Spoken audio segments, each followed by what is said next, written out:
चलिए आज के सेशन का पहला प्रश्न को हम देखते हैं। 10,000 की धनराशि को दो भागों में विभाजित करके चक्रवृद्धि ब्याज पर निवेशित किया गया। पहले भाग 10% वार्षिक दर पर, दूसरे भाग को 20% वार्षिक दर पर निवेशित किया गया, जहां ब्याज की गणना वार्षिक चक्रवृद्धि आधार पर की जाती है। यदि 2 वर्ष बाद परिपक्वता पर प्राप्त कुल धनराशि 12,928 थी तो 10% वार्षिक चक्रवृद्धि ब्याज की दर पर निवेशित धनराशि ज्ञात करना है। ठीक है, तो प्रश्न है कि कुल जो है धन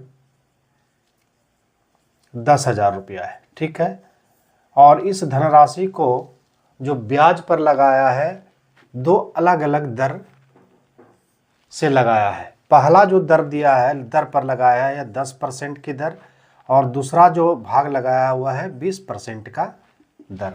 ठीक है, तो प्रश्न कह रहा है कि 10,000 में से कितना पैसा हुआ 10% के दर से लगाया था। ये क्या कह रहा है प्रश्न कि 10,000 में से 10% की दर से वह कितना रुपया लगाया था, और कितने वर्ष के लिए लगाया था? ये 2 वर्ष के लिए लगाया था। क्या लगाया था? ये 2 वर्ष के लिए लगाया था। ठीक है, और 10% के दर से और यह 20% के दर से दो अलग अलग भाग में जब लगाया तो कुल जो है इसको रिटर्निंग मनी यानी कि पैसा जो वापस किया गया था वह था आपका 12,928 रुपया वापस किया गया था। ठीक है, तो प्रश्न कह रहा है कि 10,000 का जो ये राशि है, 10,000 में से 10% की राशि जो है कितना होगा, जो कि 10% की दर से लगाया था। ठीक है, तो ऐसे प्रश्नों को हल करने के लिए हम क्या करेंगे? ऐसे प्रश्नों को हल करने के लिए सबसे पहले क्या करना है आपको, जो कम वाला रेट हो है ना उसका और 20% रेट वाला दोनों का पहले हम CI निकालेंगे। कितने वर्ष का? 2 वर्ष का। 2 वर्ष में 10% के दर से CI कितना हो जाएगा? तो देखिए इसके लिए क्या करेंगे हम यहाँ पर, देखिए 10 को 2 बार जोड़िए, 10 कितना हो गया 20, और प्लस करना है क्या, 10 को 2 बार गुना करके। ठीक है, 10 को 2 बार गुना करेंगे और 2 अंक के बाद पॉइंट दे देंगे। देखिए 10 को 2 बार अगर गुना करेंगे तो 100 होगा और 1 अंक के बाद पॉइंट। ठीक है, तो 20 + 1 कितना? 21%, यानी कि 2 साल में जो है 10% की दर से ब्याज बढ़ के कितना होगा? 21%। सिमिलरली उसी तरह से 20% के दर से 2 वर्ष में ब्याज बढ़कर कितना हो जाएगा? तो इसको जोड़ेंगे 20 कितना हो गया 40, और 20 को करेंगे गुना 2 बार तो 400, 2 अंक के बाद पॉइंट। ठीक है, कितना हो गया बढ़ के? 44%। कितना होगा ये? 44%। ठीक है, तो अब 44% हो गया और इधर 21% हो गया, तो दोनों का डिफरेंस निकालेंगे। तो दोनों का डिफरेंस करता है 44 और 21, तो 4 में घटाइए 3, 4 में 2 3, यानी 23% का हमको वैल्यू निकाल के इधर रखना है। ठीक है, तो 23% का वैल्यू निकालने के लिए क्या करना पड़ेगा? जो 10,000 का जो 10,000 जो वैल्यू है, कुल वैल्यू हम कुल 10,000 का 20% 2 वर्ष के लिए निकालेंगे, तो कितना हमारा टोटल मनी हो जाएगा। ठीक है, तो अगर हम निकालें तो 10,000 का 20% के दर से, ठीक है, तो 20% के दर बढ़ के कितना हो जाएगा? देखिए 120/100, फिर निकालना है कितना हो जाएगा? 120/100। फिर क्या करिए, 2 0 2 0 खत्म, चारों 0 खत्म। अब इसको गुना किए, 12 × 12 कितना हो गया? 144 और 00। ठीक है, तो कुल जो है 20% के दर जो मिश्रधन निकला अमाउंट, ठीक है, कितना निकला? 21 22 1000 10 14,400, और टोटल जो अमाउंट दिया कितना था? 12,928, 10% का और 20% का। तो क्या करेंगे, ये दोनों को अगर इसमें माइनस कर देंगे तो दोनों का डिफरेंस निकल जाता है। क्या निकलेगा? डिफरेंस।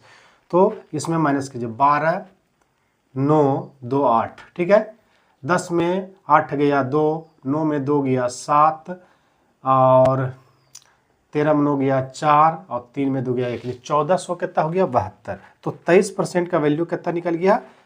1472। ठीक है, अब हमको 100% का वैल्यू चाहिए, चूंकि मूलधन है 10% वाला वैल्यू आ जाएगा। ठीक है, तो इसके लिए क्या करेंगे, 1472 गुना 100 बटे कितना हो गया? 23। कितना हो गया? 23। अब हम क्या करेंगे, अब ये हो गया 100% का वैल्यू, क्या हो गया 100% का वैल्यू। ठीक है, अब 23 से अगर इसमें डिवाइड करेंगे 23 गुना 6 6 बार में, तो 6 बार में ये आ जाएगा 6 तिया 18, 6 दूनी 12, 1 13, 138 खाएगा ये। ठीक है, 6 बार में, तो 38 2 40 और 38 2 40 और 7 2 9, यानी कि 92 बचेगा। फिर इसको कटाइए तो कै बार में, 4 तिया 4 2 8, 4 बार में ही कट रहा है। ठीक है, और तो अब 100% का वैल्यू क्या, 64 गुना 100 कितना हो गया, यानी कि 6400। कितना हो गया 6400 इसका राइट आंसर। यानी कि कहने का मतलब ये 10% की दर से जो है कितना वो राशि लगाया था, तो 6400 रुपया लगाया था। अब इसी में से पूछ देगा 20% की दर से कितना लगाया, तो क्या करेंगे, ये 10,000 में से 6400 को माइनस कर देंगे तो आ जाएगा। तो जब कभी भी चक्रवृद्धि ब्याज हो या फिर साधारण ब्याज हो तो हम इसी मेथड से निकालेंगे। ठीक है, तो यह एकदम शॉर्टकट तरीका है, इस तरह से हम फाइंड करेंगे। ओके, तो इस तरह से ऑप्शन इसका जो हो जाएगा, ऑप्शन आपका सी नंबर होगा। क्या होगा, ऑप्शन सी, इसका ऑप्शन सी राइट आंसर होगा। ठीक है,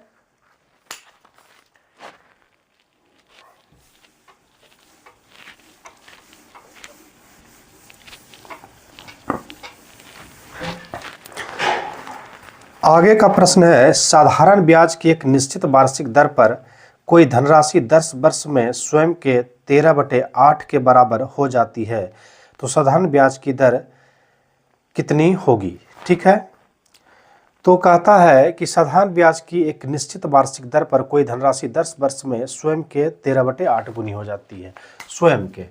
तो देखिए, अगर प्रिंसिपल पी था तो प्रिंसिपल इनकी मूलधन, अगर मूलधन क्या होता है, पी होता है, तो अमाउंट कितना होगा, इस स्वयं का, यानी पी का कई गुना होगा, 13/8 गुना पी, कितना हो जाएगा। और यह समय कितना दिया हुआ है, समय है आपका 10 वर्ष, यानी कि 10 वर्ष। तो अब कह रहा है कि रेट ज्ञात करिए, तो रेट बराबर क्या होता है, रेट अगर निकालना हो तो रेट होता है SI इंटू 100/P इंटू क्या होता है आपका T होता है। तो SI नहीं दिया तो SI निकालेंगे, तो देखो अमाउंट में अगर मूलधन को माइनस कर देंगे तो क्या निकल जाएगा, SI निकल जाएगा। तो क्या करेंगे, तो 13/8 में 13/8 पी पे पी माइनस कर देंगे, तो सीधा घटा दीजिए 13/8, 13 में 8 घटेगा कितना बचेगा, 5/8। तो इसका वैल्यू क्या होगा, 5/8 पी, और यहाँ पर हो गया 100, और नीचे में देखिए क्या पी का पी ही रहेगा, और समय हो गया 10। ठीक है, पी पी कट गया, ओके, और 0 0 भी यहाँ कट गया। ठीक है, अब कटाइए, 2 चौका 8, 2 पंचे 10, तो कितना हो गया 25/4। 25/4 का मतलब है कि इससे इसमें डिवाइड करेंगे तो 6.25% हो जाएगा, जो कि ऑप्शन नंबर है आपका डी में, ऑप्शन डी इसका राइट आंसर होगा। ओके, ठीक।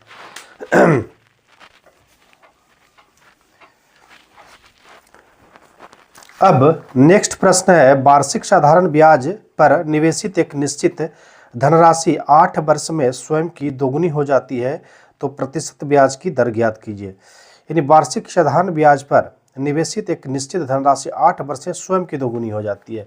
फिर से वही प्रश्न है, अगर मूलधन आपका देखिए शुरू में क्या है, यानी कि P है, तो अमाउंट इसका कितना हो जाएगा, स्वयं के दोगुनी यानी 2P हो जाएगा, और समय है इसका 8 वर्ष। समय कितना है, 8 वर्ष समय है इसका, 8 वर्ष। तो कह रहा है कि रेट ज्ञात कीजिए, रेट बराबर व्हाट, तो क्या करेंगे वही, तो रेट इक्वल टू क्या होता है, SI इंटू 100। SI क्या होगा, अमाउंट में P को माइनस करें, 2 P में 1 P जाएगा, तो क्या होगा P गुना 100, और नीचे मूलधन होता है फॉर्मूला में, और समय कितना 8, तो P और P कैंसिल।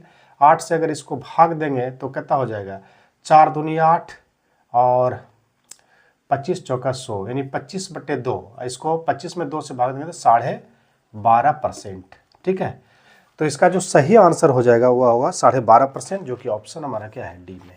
ओके, ठीक।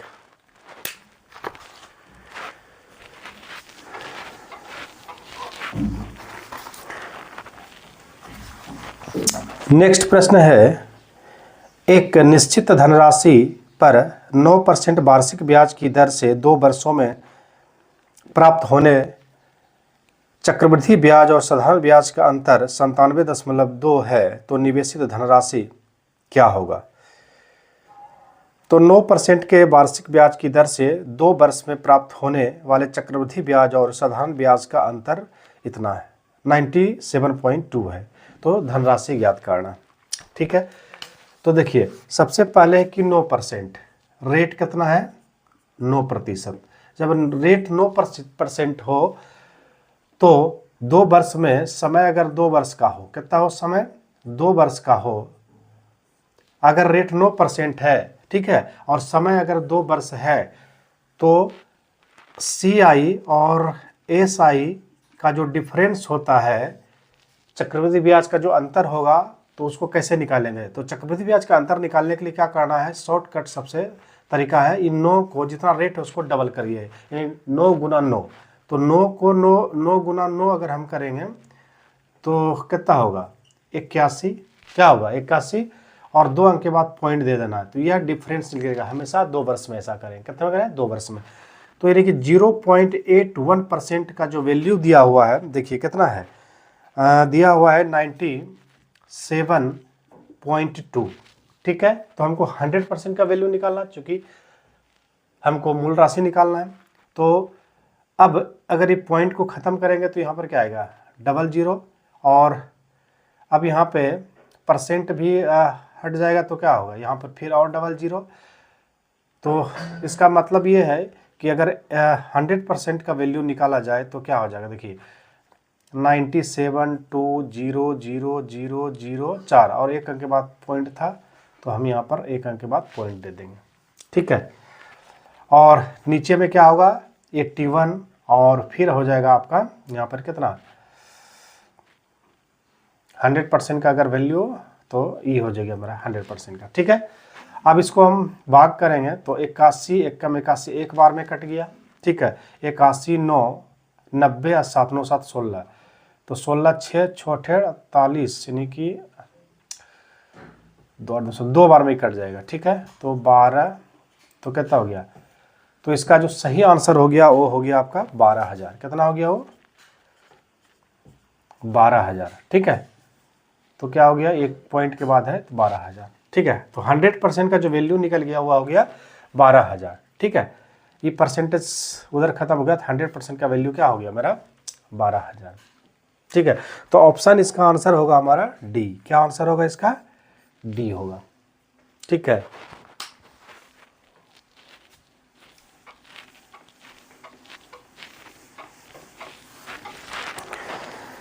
नेक्स्ट प्रश्न है कि 92 की एक धनराशि में से कुछ राशि 5% वार्षिक दर से और शेष 8% के वार्षिक दर से उधार दी जाती है, दोनों पर साधारण ब्याज मिलता है। 3 वर्ष बाद प्राप्त कुल ब्याज अगर 1812 है तो 5% वार्षिक दर से कितनी राशि उधार दी गई थी। ठीक है, तो इसमें से भी वही प्रश्न है, लेकिन इसमें साधारण ब्याज है 92 और 00, तो इतना राशि है। इस राशि को 2 भागों में इन्होंने बांट करके जो है राशि को अलग अलग रेट पे लगाया था, है ना।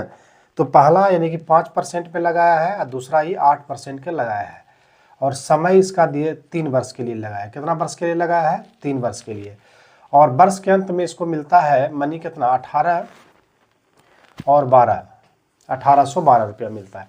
तो प्रश्न कह रहा है कि बताइए कि 5% के दर से जो है 9200 टोटल है, तो 9200 में से जो है 5% के दर से कितना वह धन सूद पर लगाया था। ठीक है, तो 5% के दर से निकालने के लिए, चूंकि यह साधारण ब्याज है, साधारण ब्याज में क्या होता है प्रति वर्ष समान दर से ब्याज बढ़ता है। ठीक है, तो पहले वर्ष 5% सॉरी, तो 3 वर्ष में कितना हो जाएगा इसका 15%। ठीक है, उसी तरह 8% के दर से 3 वर्ष में कितना होगा 24%। राइट, अब क्या करना है, दोनों का डिफरेंस निकाला है 24% और 15%, कितना होगा, तो 14 में 5 जाएगा 9, यानी कि 9%। अब 9% का वैल्यू हमको इधर निकालना है। ठीक है, तो 9% का वैल्यू निकालने के लिए हमको क्या करना पड़ेगा, ये 9200 का पहले 8% हमको निकालना पड़ेगा। कै वर्ष के लिए 3 वर्ष के लिए, यानी कि 8 या 24% का वैल्यू। ठीक है, तो तो हम यहाँ पे निकालते हैं। तो 9200 का अगर हम 24% निकालें तो कितना होगा, 24% अगर निकाले तो 0 0 कैंसिल होगा, परसेंट और 0। अब हम इसको गुना करेंगे, ठीक है। 4 दूनी कितना हो गया 8, 2 दूनी 4 और 9 चौका 36, 2 दूनी 4, 2 दूनी 4, 9 चौका 36 और 4, 36 4 40, 40 करी 0 बच गया कितना 4। फिर हो गया 9 दूनी 18, 4 यानी कि 22, तो 22 0 8, ठीक है। अब क्या करेंगे, जो 1812 है इसमें इसको माइनस कर देंगे 1812 को, तो यही इसका डिफरेंस निकलेगा। यह सबसे बेहतरीन तरीका है। 8 में 2 गया 6, 10 में गया 9 और यहाँ बचा 1, 11 में 8 3, यानी कि 396 यूनिट, ठीक है। तो 396 हम यूनिट निकालें। तो 1% यानी 100% का अगर वैल्यू निकालना है तो क्या हो जाएगा, देखिए 396 गुना 100 बटा क्या हो जाएगा 9, ओके। अब हम इसको कटाएंगे, 9 चौका 36, 36 37 38 29, फिर 9 चौका 36 कट गया, 9 एक कम 9, तो 44 गुना 100 कितना हो गया, यानी कि 4400। तो कहने का मतलब है कि जो 5% पर वो लगाया था 4400 लगाया था, तो फिर कह रहा है अगर फिर कहेगा 8% पे कितना, तो फिर इसमें से इसको माइनस कर देंगे, ठीक है। तो यानी 5% पर जो राशि लगाया था वह 4400 लगाया था, जो कि ऑप्शन आपका सी में है, ठीक है। तो इस तरह से आप CI या फिर साधारण ब्याज दोनों ऐसे हम निकाल सकते हैं।